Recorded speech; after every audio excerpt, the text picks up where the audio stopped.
This thermal imaging camera will help us actually locate the fire faster, quicker, and obviously you may actually see something with this camera that you wouldn't see with the blind eye. A lot of times the smoke is banked down so hard in the house you won't, like I said, you can't see nothing. So this is one of the main things you want to grab when you come off the truck. Like I said, also we use it for search and rescue victims in the house, and also sometimes if we have a lost patient, a lost child in the middle of the night, we'll take this thermal imaging camera and try to find that person, or maybe an elderly person that walked away, maybe has dementia or Alzheimer's or something, kind of has memory loss. Like I said, they walk away, we can sometimes find this. Also, we'll use this thermal imaging camera sometimes on auto accidents, especially like I said, if we missed a child, or if a parent thinks the child may be with a grandmother or whatever in the car seat, we can use this and it'll kind of help us sometimes pinpoint if the child was located in the seat. So we're here now in the kitchen at the East Daviess County Fire Station here on 54. Just kind of want to show you some different options as far as what we see with the camera that you may not see. Obviously we're here in the kitchen here with the stove. I've turned the burner on here, and obviously you can just see natural gas oven here. So you can see the blue flame burning here on the one burner. So Quentin's actually going to show you the camera, our thermal imaging camera in front of the camera, to show you what we see as far as our thermal imaging layers right up here, as far as the heat. Like I said, the naked eye, all it sees is a flame, and then the stove actually sees everything that's rising here. So you can see the seat of the fire is a darker color red, and on the right side of our screen it'll show our temperature scale as the colors climb, it gets higher. So that's what we're going to look for in the fire. Is you can see the heat, as Jacob was saying, up here above it, and you follow it on down, you can actually see the seat of the fire and actually where your majority of your heat is. So now we're back in the bedrooms here, and this camera here is how we're going to search for victims. So we know somebody's still inside. Possibly it's 2 or 3 in the morning where somebody's still asleep.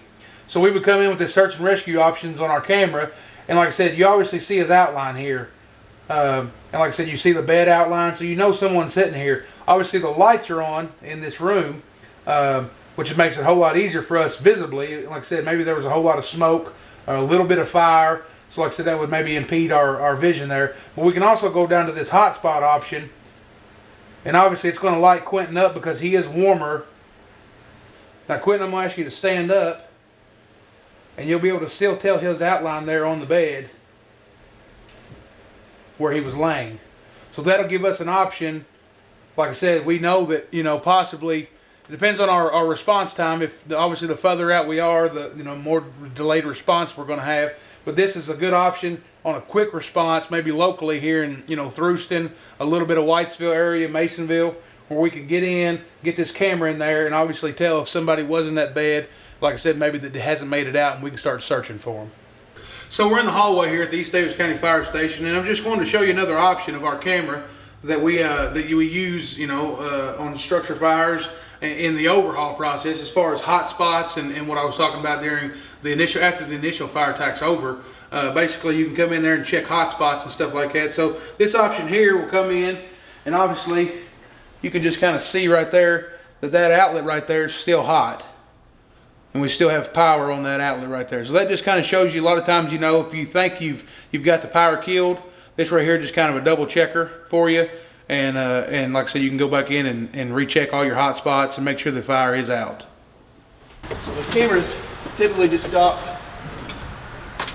right there on the main charging station for easy access for either the 2 firemen on either side of the engine to reach over, grab it, and have it in position before they ever exit the truck for their initial attack on a structure fire. We use this lanyard right here because one of the back end guys will clip it on to their SCBA. So like I said, it's just kind of it's a retractable lanyard there where you don't have to hold on to it the whole time. You can kind of drop it, and like I said, you can pick it up and go forward. You can also, in this thing, that's what the trigger's for, you can take pictures, snapshots. So maybe if you're in the fire and where our investigator Keith Hearn would come into play, we could take some quick live action shots while the fire is actually happening. These are live footage pictures, and we can snap some pictures for him, and he can go back in and review these pictures and maybe help him on a case or something if he saw something. A lot of times the fire is so small, it's a smaller fire, but it produces so much heat and so much smoke where you can't really see with the blind eye when we have our SCBA on. So this tool here allows quicker access to the fire, to locate the fire faster so we can extinguish it, you know, obviously quick and fast. You know, sometimes, you know, we're here located on 5005 Highway 54, and we may have to go all the way to the Yelvington. So, you know, sometimes that may be a 15-minute response. So the quicker times we can get in there and knock the fire down with tools like this, and, you know, technology that's coming out every day, you know, things like this that are helping us do that. Also, we have one on both fire engines here at the east and the west. Our assistant chief carries one in his truck as well. So maybe he's out, maybe closer to a fire, he can make an interior attack. He has a pack for search and rescue operations. Obviously, he wouldn't have no water, but like I said, if there was a victim trapped, he could go in. He has his own camera, has his own air pack. And also, on each officer, each lieutenant's seat on their SCBA, we have a thermal imaging camera over there. And like I said, it's right there on their pass device. So as you've seen throughout the video today, the thermal imaging camera has many uses. I mean, it's vital for anything that we do as far as firefighting, from anything from finding the seat of the fire to help with extinguishment, the utilization of our water supply. If we get to the source, we don't waste water doing spraying on unnecessary places, to locating victims inside of a fire, to looking for walkaway victims on something that's totally not even fire related. It's got a variety of functions that assist us in performing our job, makes us more efficient, and it's, like I said, it's my first tool we grab off the truck. It's critical to have inside of a fire for us.